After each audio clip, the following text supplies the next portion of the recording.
It's Saturday morning. You're with ITV1 and GMTV's here from 6. That's after the latest ITV news.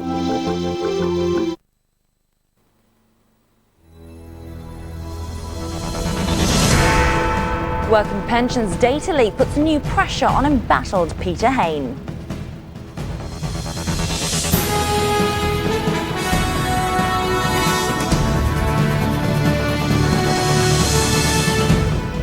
This is the ITV Morning News, also on the programme. Heathrow's 777 crash, engineers check for fuel faults. And will Kevin Keegan win it for Newcastle the second time around?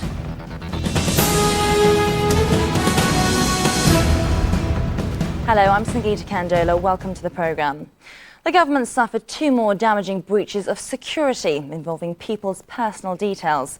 A Ministry of Defence laptop computer containing the details of 600,000 people has been stolen, and documents meant for the Works and Pensions Department have been found dumped on a roundabout in Devon. That puts more pressure on Peter Hain, the Work and Pensions Secretary. His position was already under threat over a Labour donation scandal. Here's our political correspondent Chris Shipp. OK, government has lost personal data before, but this time it's potentially more serious. Thousands of members of our armed forces are learning that their personal details are on a laptop that was stolen from an officer's car. The public is losing any remaining trust in their ability, in the government's ability, to simply hold and retain our data and to do it with a modicum, a minimum of privacy and competence. I think it is very serious indeed. The laptop contained the names of 600,000 applicants for the Navy, the Marines and the RAF. For some, it includes passport, national insurance, even bank account details. Despite that, the laptop was not encrypted. There is, however, another government department on the rack over data security: Work and Pensions. These are documents found dumped on a roadside in Devon. Applications for benefits and copies of passports, all found inside 18 mailbags scattered on a roundabout. I was totally shocked, really, to hear, first of all, on the national news about those 2 discs and they were being missing. And then I find myself, really, those documents which were highly confidential. The Work and Pensions Secretary is Peter Hain. If he didn't have enough on his plate, his weekend workload just got bigger. And Chris Shipp joins us from Westminster now with more on the impact of these 2 latest security lapses. Now, both losses are serious, but if you think about the defence computer, if just 10% of those applicants went on to sign up, that means the details of as many as 60,000 service personnel are currently missing. And because that happened this month, and because the benefits documents were found this week, it is more significant. It means it happened despite all the focus and all the attention on data security at the end of last year. The captain of the plane that crash-landed at Heathrow Airport has received a hero's welcome from his colleagues. But Captain Peter Burkholt revealed his co-pilot was at the controls as they brought the plane down safely on Thursday.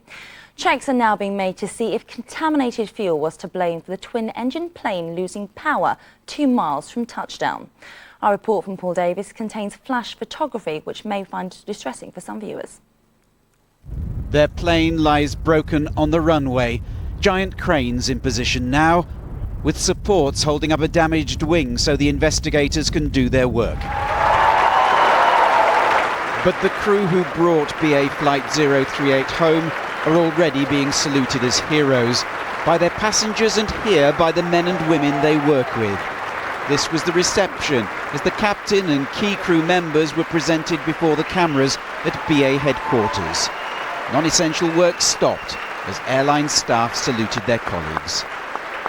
Captain Peter Burkholt said it had all been down to teamwork, then revealed it was his first officer, John Coward, on the left here, who guided the stricken plane in. As captain of the aircraft, I am proud to say that every member of my team played their part expertly yesterday, displaying the highest standards of skill and professionalism. No one more so than my senior first officer, John Coward, who was the handling pilot on the final approach and did the most remarkable job. And from the hero crew, praise for those they saved. I want to thank the passengers too for their calmness and good sense in an extremely unfamiliar circumstances. I wish those who suffered injury a speedy and complete recovery. Electronic failure, bird strike, or possible contamination of the Boeing 777's fuel.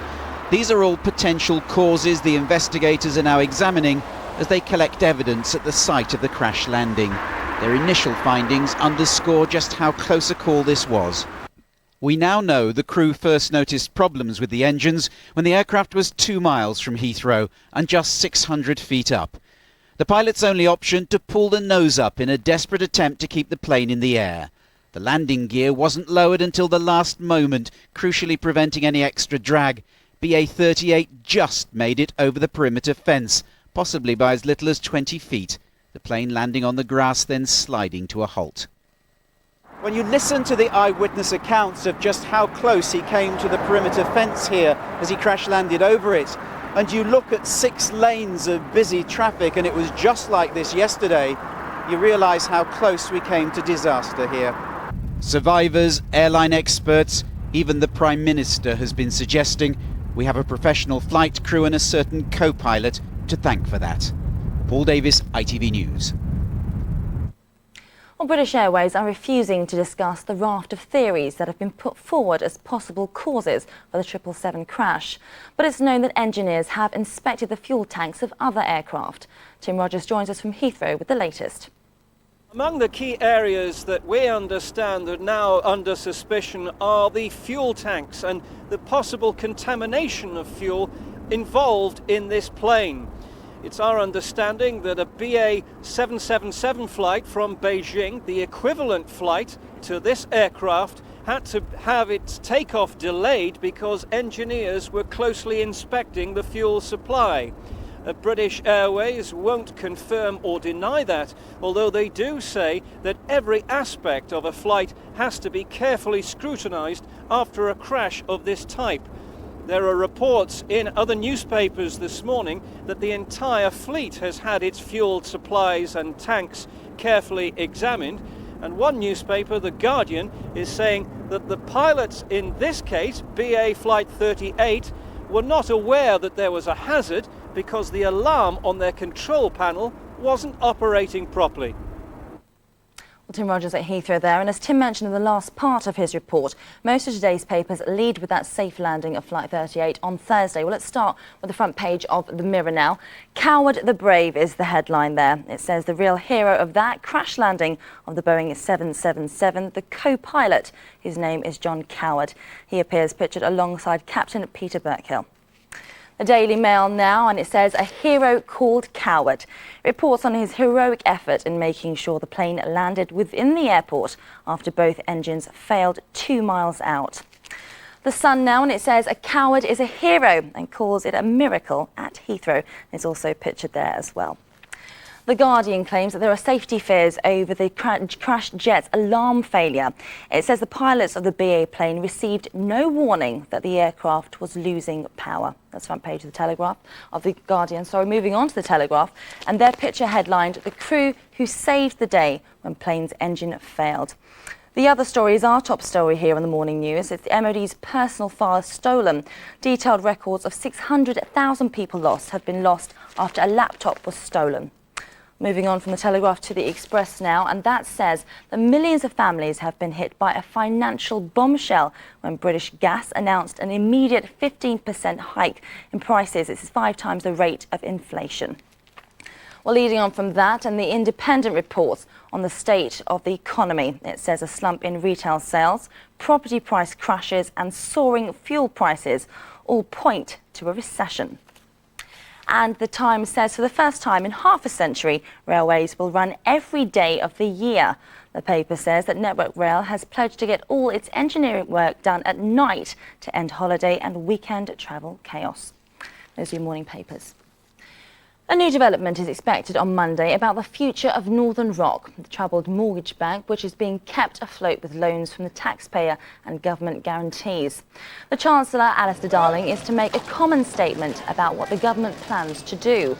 He's facing calls from the Lib Dems to nationalise Northern Rock as a temporary measure. Well, people in Gloucestershire are scanning the skies and the weather forecast to see if rain will flood their homes this weekend. So far, the flood defences are holding, but the threat of flooding causes constant anxiety. Young people are among those who suffer high levels of stress, as Helen Callaghan reports from Tewkesbury. I know it sounds weird, but since the floods, it's like there's a lot of kids that don't go anymore. 13-year-old Connor White unloads his anxieties at the school counselling service. He's one of a generation of children psychologically affected, perhaps even damaged by the floods. He feels uprooted and unsettled, and now every time there's a severe weather warning, he worries. Well, every time you hear it rain, it just makes you feel sick. You just think it's just a repeat of what happened, last July. Staff and pupils were stranded in Tewkesbury School overnight during the summer's deluge. Attendance and homework has been affected ever since, and this term the waiting is just as stressful. We do notice that some of the children are anxious, and so are some of the parents. We had, for example, over 50 phone calls on Monday asking if the school was still open.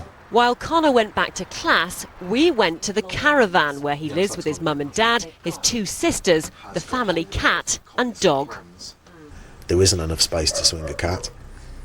When you've got 3 children, 1 a teenager, 1 a 6-year-old and 2 adults in this space, it can be quite stressful. Now families across Gloucestershire are faced with the prospect of being flooded for the 4th and 5th time. They all say the same thing. This is no way to live. Helen Callaghan, ITV News, Tewkesbury. Hillary Clinton's spoken for the first time about her husband's affair with Monica Lewinsky. She said it left her embarrassed, but she knew all along that Bill Clinton still loved her. She was speaking ahead of today's primary vote in Nevada, where she's neck and neck with her rival, Barack Obama. Among the Republicans, there's a primary today in South Carolina involving John McCain, Mike Huckabee and Mitt Romney. From the United States, here's John Irvine.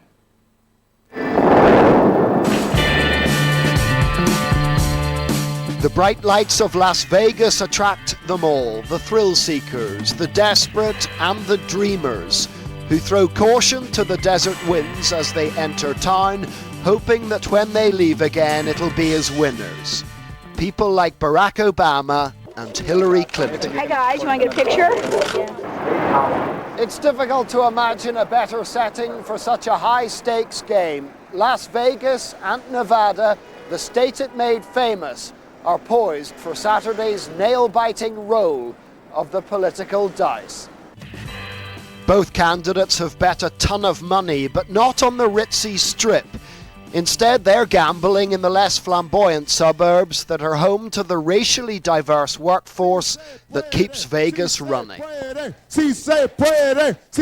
He's chanting in Spanish, but Mrs. Clinton is also wooing the minorities.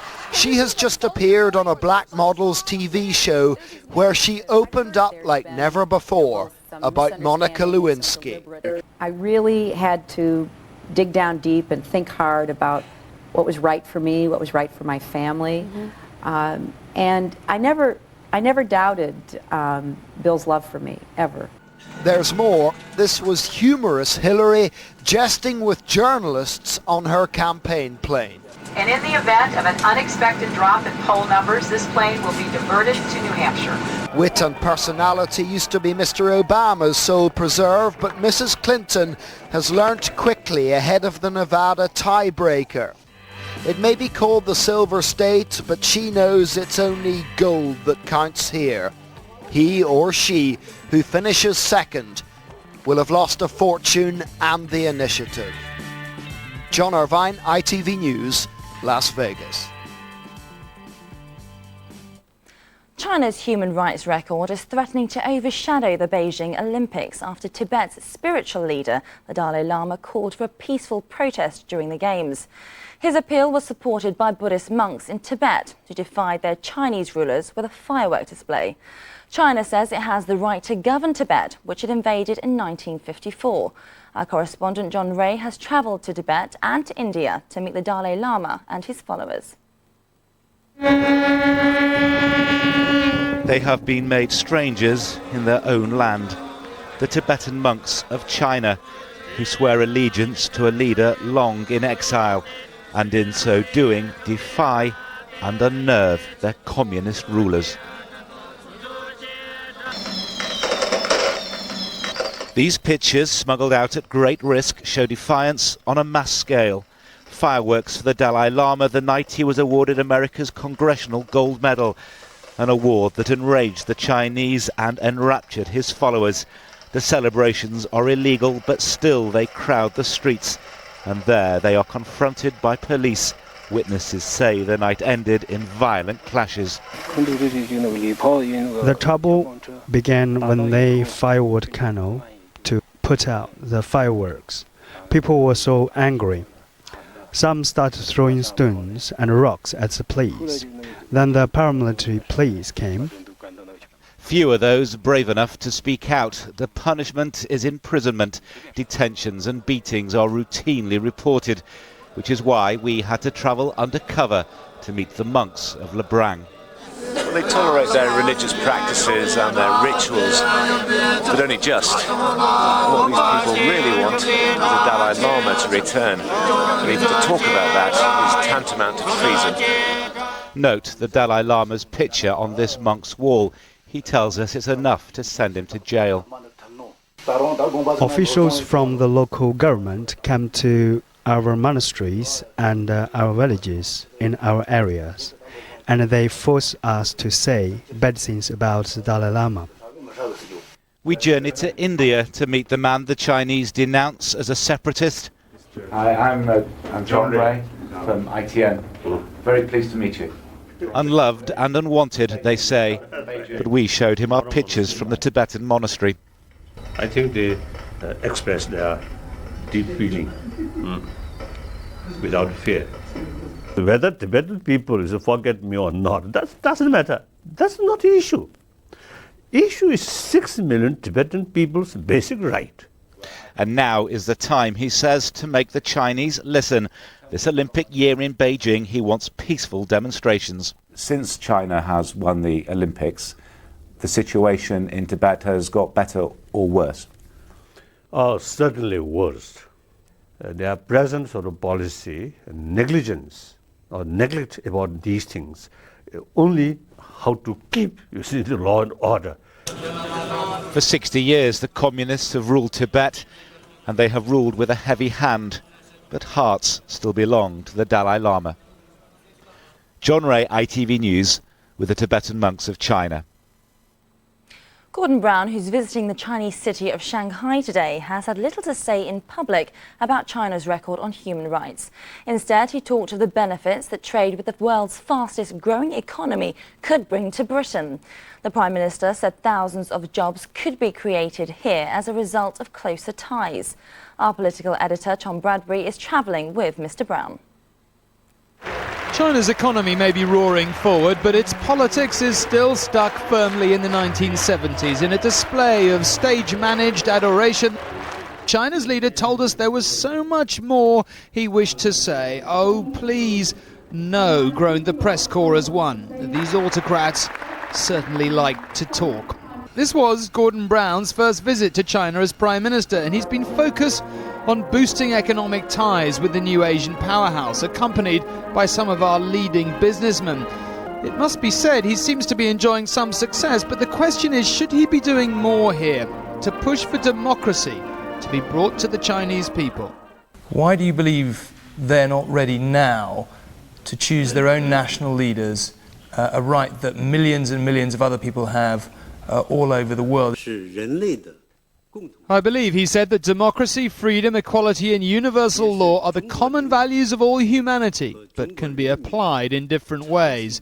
Gordon Brown referred to progress in Hong Kong. I have raised with them the question of elections in Hong Kong, and I welcome his assurances that we will move to elections both for the Chief Executive and for the Council in Hong Kong over the next period of time.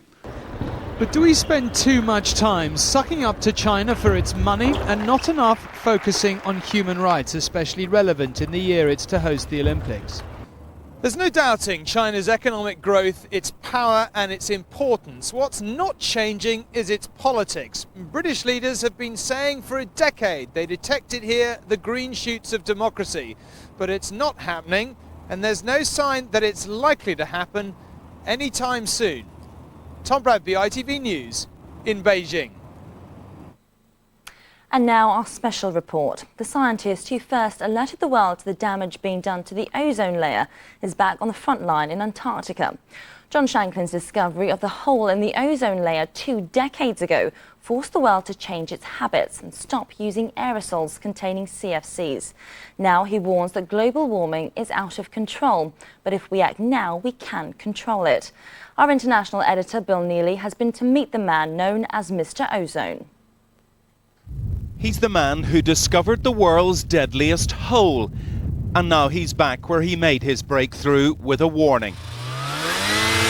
John Shanklin is a trailblazer, a man who changed the world when he found a hole in the ozone layer. On Antarctica's coastline, where the hole is open, he drew a diagram in the snow to show the world as it used to be with its protective layer, the hole he found 25 years ago, and the hole today, much bigger. It's probably doubled in size since the first discovery, and it was a wake-up call to the planet as to how easily it is to change the atmosphere. His discovery led to a worldwide ban on ozone-destroying chemicals in hairsprays and fridges, and that has slowed the hole's growth. In decades, it should close again. Good news. But the hole he found high up here is now causing ice shelves to collapse in Antarctica, and he has a warning about the climate changes to come.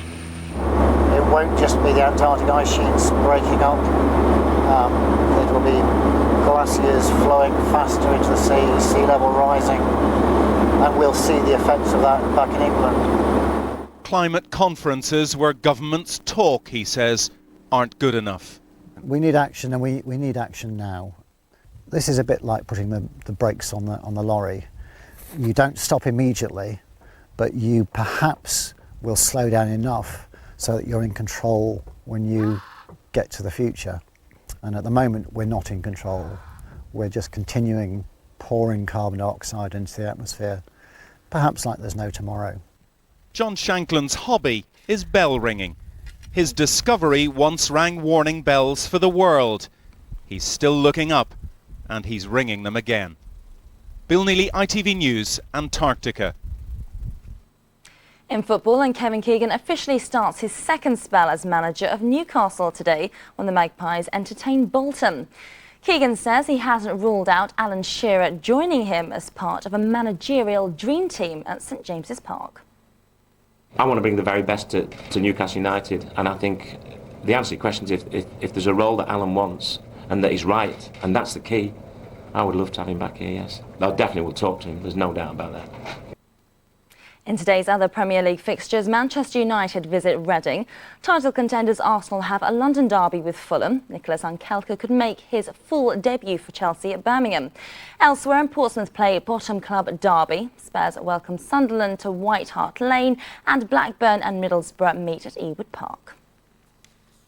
This is the ITV Morning News. It's around 6 minutes to 6 on Saturday, the 19th of January. A look now at the main news so far today. The government suffered 2 more damaging breaches of security involving people's personal details. A Ministry of Defence laptop containing the details of 600,000 people has been stolen. And documents meant for the Works and Pensions Department have been found dumped on a roundabout in Devon. That puts more pressure on Peter Hain, the embattled Work and Pensions Secretary, who's already under threat over a donation scandal. Here's our political correspondent, Chris Shipp.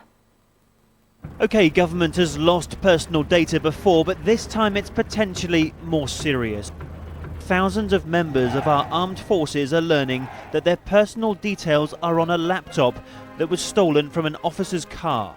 The public is losing any remaining trust in their ability, in the government's ability, to simply hold and retain our data and to do it with a modicum, a minimum of privacy and competence. I think it is very serious indeed. The laptop contained the names of 600,000 applicants for the Navy, the Marines and the RAF. For some, it includes passport, national insurance, even bank account details. Despite that, the laptop was not encrypted. There is, however, another government department on the rack over data security, work and pensions. These are documents found dumped on a roadside in Devon. Applications for benefits and copies of passports, all found inside 18 mailbags scattered on a roundabout. I was totally shocked, really, to hear, first of all, on the national news about those 2 discs being missing. And then I find myself, really, those documents which were highly confidential. The Work and Pensions Secretary is Peter Hain. If he didn't have enough on his plate, his weekend workload just got bigger. British Airways are refusing to discuss the raft of theories that have been put forward as possible causes for the 777 crash at Heathrow Airport. But it's known that engineers from BA have inspected the fuel tanks of other planes in the airline's fleet. Tim Rogers joins us from Heathrow with the latest. Among the key areas that we understand are now under suspicion are the fuel tanks and the possible contamination of fuel involved in this plane. It's our understanding that a BA 777 flight from Beijing, the equivalent flight to this aircraft, had to have its takeoff delayed because engineers were closely inspecting the fuel supply. British Airways won't confirm or deny that, although they do say that every aspect of a flight has to be carefully scrutinised after a crash of this type. There are reports in other newspapers this morning that the entire fleet has had its fuel supplies and tanks carefully examined. And one newspaper, The Guardian, is saying that the pilots in this case, BA Flight 38, were not aware that there was a hazard because the alarm on their control panel wasn't operating properly. And finally, when RSPCA inspectors were faced with the emaciated bodies of dozens of animals on a farm in Buckinghamshire last week, it seemed to be one of the worst cases of cruelty Britain has ever seen. Mark Jordan has been with the team caring for the surviving horses and donkeys, and here's his report. From being tethered alongside the dead to a new dawn, 21 survivors made it to Red Wings Horse Sanctuary. We're still trying to work out exactly what problems each of them has at the moment, so it's important to keep things quite simple. If you overload their body, it can sort of start to cause more problems because their bodies have got used to coping with so little for so long. You've got to just build it up gradually. Each is named after a fairy tale character. Might sound a bit corny, but we hope they have a happy ending. With a simple magic ingredient. Food does work wonders. One of the few advantages of the fact that they're very itchy is that if you can get to touch them and scratch them, they suddenly find that they like you quite a lot. Oh, he's enjoying it now. This is what, because he's so itchy, this sort of action, it's almost sending him into ecstasy at the moment. If their condition isn't carefully logged and no cruelty proven in a court, they'll go back to the owner. We rely on the legal system and the courts to protect these horses now and make sure that they don't have to go back into the situation that they were rescued from. Oh, good girl! It was just such an amazing and such a wonderful moment to hear that one of the Jenny donkeys had given birth just literally within a few hours of them having come back to the sanctuary. She's reminded us exactly that we have drawn that line now, and yeah, he's very much in the clear, and he's just never going to know what a lucky escape he's had. Are you? Mark Jordan with that report from Buckinghamshire. Well, that's the way the news looks this morning. GMTV is next, and the ITV lunchtime news is at 12:10. Meanwhile, from the morning news team, goodbye and have a good weekend.